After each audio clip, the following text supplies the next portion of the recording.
Hey, so this is just a tribute video to No Joke Howard.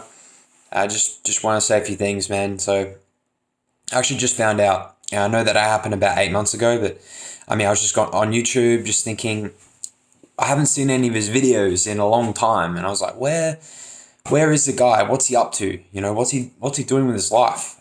So I just typed in YouTube, No Joke Howard, looked at his video. It's a good video.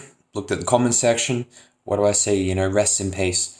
First, I thought it was a joke, and then I realized when I looked at the comments of his mother Kim that it definitely wasn't a joke.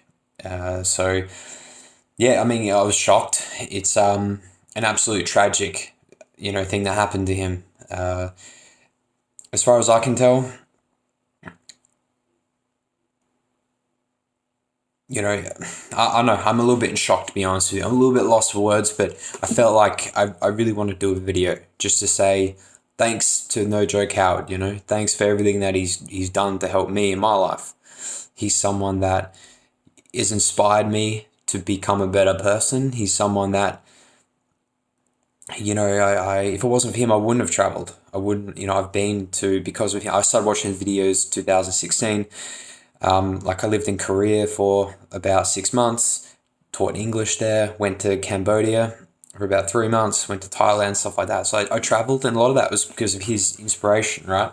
He's someone that inspired me to do that. And not just due to his own experiences he had, but his philosophy in life, like just about the whole thing about the American dream, and his ideas about minimalism, and just living a life on your terms.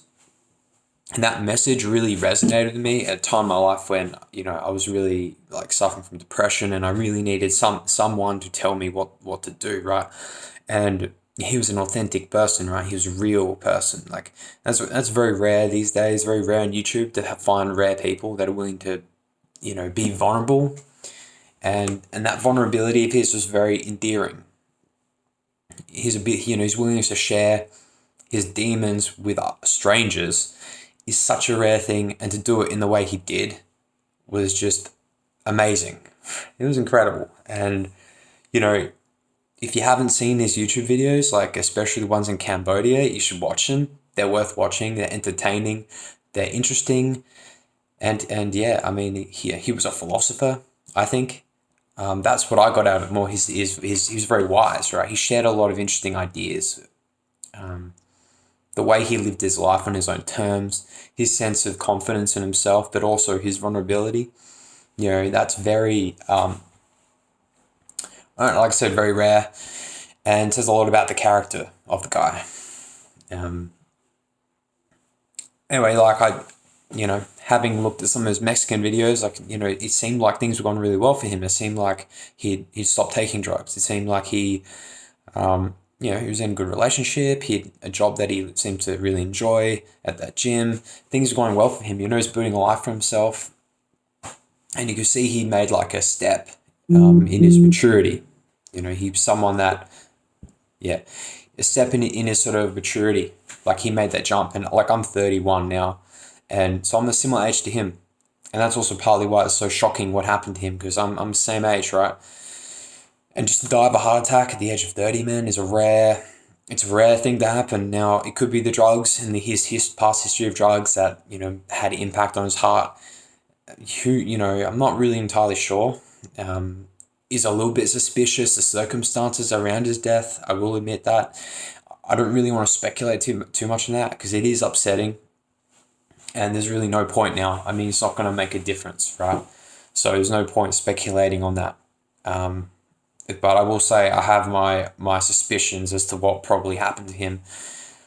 But again, I can't really make that judgment. I can't make that assessment, just because I don't have enough information. I mean, I have very limited information available. And I just hope that in his last final moments that it wasn't too painful, and it was quick. So, but overall, I think on the bright side, if there is one, he touched a lot of people. He inspired a lot of people. And it's evident in the comments, evident in the YouTube videos that people made about him. He lived a very meaningful life. It was a short life, but it was a meaningful one. and he had a lot of experiences that 80-90% of people in this life will never get the opportunity to do, and he had the courage to go out in the world. He had the courage to explore not just the world around him, but himself. He had the courage to share his vulnerabilities with people, on just strangers on YouTube. He was someone that I really admired, really respected, despite the controversies. I mean, for me, that was just, I understood where he was coming from, and I kind of had a similar sense of humor, in a way, right? He has a kind of a dark sense of humor, and I resonated with that quite a bit. So I think that's all I really want to say about the guy. It's a tragedy, no matter how you look at it. But I hope the YouTube videos stay online. I hope they're not taken down. And I mean, I understand if his mother wants to do that. I think it's really her decision what she wants to do with the YouTube videos. But I think they're good. I think people can, come back to them. People can, gain that inspiration for him. It's sort of like his legacy in a way. And yeah, I mean, I'm still in shock, man. Still in a bit of shock, but my condolences to his family, especially his brother and his mother, Kim. Right, like there are no words to describe it, the loss. I'm so sorry. I'm just sorry, and just know that he's touched a lot of people. He's helped a lot of people. His YouTube videos have inspired a lot of different people, whether they be travelers or people that are, suffering from depression or anxiety, other issues in their own life.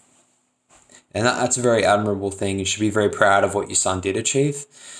And, I guess know that he did, like I read one of your comments, you said that he was in love and then he loved his job at the gym. And so at least he died, in the last few months of his life, he was happy.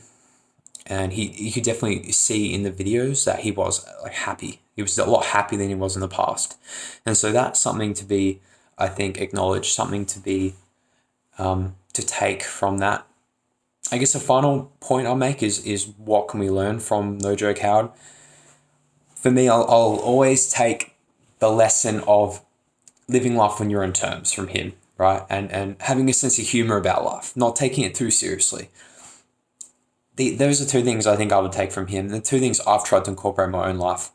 And I don't think I'll forget No Joke Howard. I think he'll always be someone that I'll reflect on at times. In times of hardship, I might look back on some of his videos to gain inspiration. And yeah, so I think that's all I really want to say. Rest in peace, mate. And I hope wherever you're now, you're doing all right. Okay. Thanks for watching.